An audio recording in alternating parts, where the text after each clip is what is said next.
I used to believe that you had to go big or go home. Growing up in southern Connecticut, the city was New York City, please don't call it the Big Apple, and no other city could compare. Boston, Philadelphia, they're okay. London, no skyscrapers. Paris, just this one, and it is ugly. In fact, they passed a law preventing any other skyscrapers from being built after this one went up. Is that serious?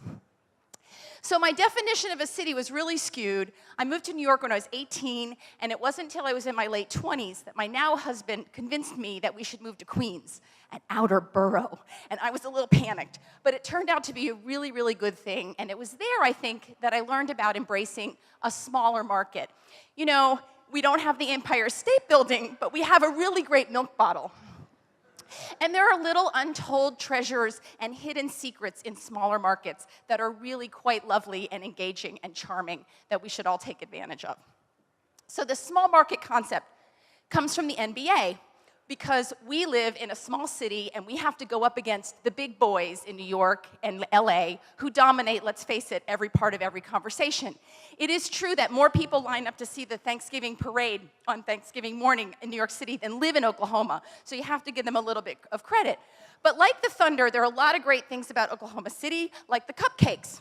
Pinkkitzel, for example, they make fantastic cupcakes, and if you go down to Pinkkitzel, you get them for the asking. If you live in New York City and you want a cupcake, go to Greenwich Village, take a number, wait in line for a while. The cupcakes are really good, but are they better than the Pinkkitzel cupcakes? I've had both, and I can tell you, no. But you waited for them because you live in a big market.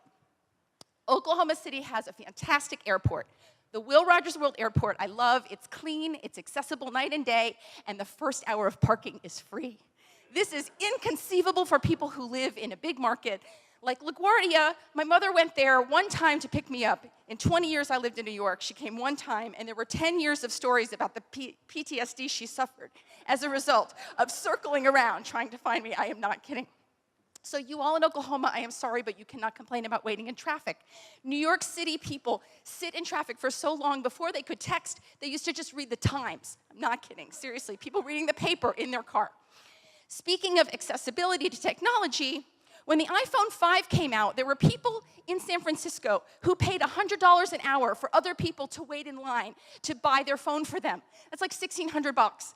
My husband, on the other hand, went into Penn Square Mall at 5 o'clock on the day of release, and he put down his money in about 15 minutes and came home with his phone.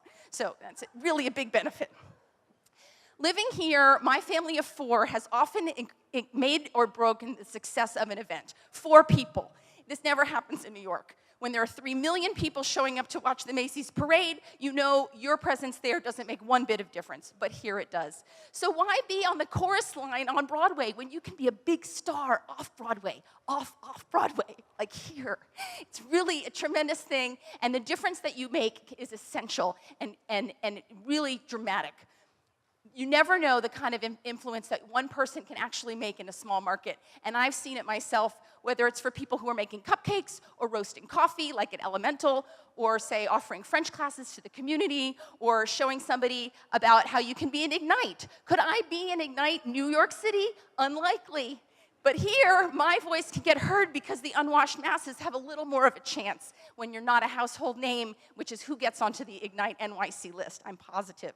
And on an absolute scale, we do some brilliant stuff. I mean, this is genius. This is not just okay for Oklahoma City. This is fantastic. And this is true not only in our built environment, but also in our community and in our city planning and a whole lot of things that are happening. And a huge thing that you cannot do in New York City is be local. You cannot grow things in New York City. We're planting an orchard here. Are you guys aware of this? And I think that's fantastic. The farmers market in New York City sells stuff from Pennsylvania. I mean, that's not local. I'm sorry.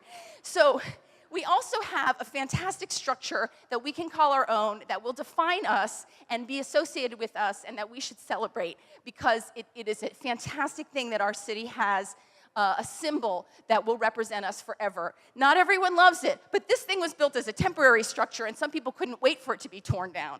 In fact, it was saved from demolition because it made a great radio tower. So give that bridge a chance. In conclusion, I would like to say that it's important to make the leap for excellence in the small market, because you can go big and stay home with plenty of parking. No lines, no waiting. Thank you.